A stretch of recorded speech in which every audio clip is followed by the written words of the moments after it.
క్యాబేజ్ని మంచిగా కోసుకొని పెట్టుకోవాలి. శనగపిండి, బియ్యపిండి,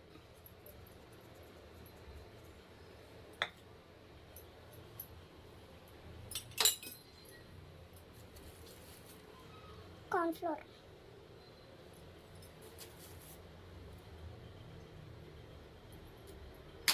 మంచిగా మిక్స్ చేసుకోవాలి. వాటర్ వేయకూడదు, అసలు వాటర్ వేయకుండా మిక్స్ చేసుకోవాలి.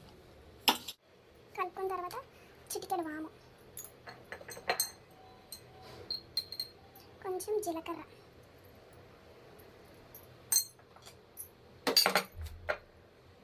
కొంచెం కారం,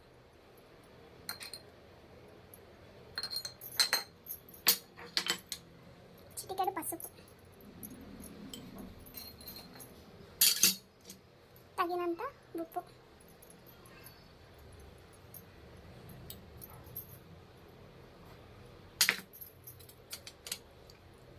అల్లం ఎల్లిగడ్డ పేస్ట్, కొంచెం అల్లం తెల్లని పేస్ట్ మిక్స్ చేయాలి మొత్తం.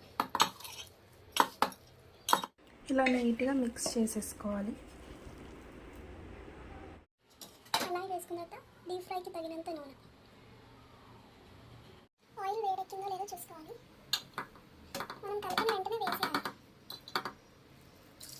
మనం ఎక్కువసేపు పెట్టామంటే అందులో నుంచి వాటర్ రిలీజ్ అవుతుంది కాబట్టి క్యాబేజ్ నుంచి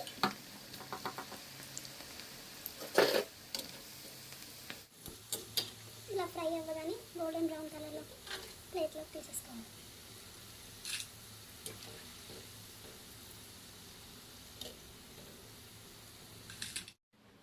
కరివేపాకు, పచ్చిమిర్చి,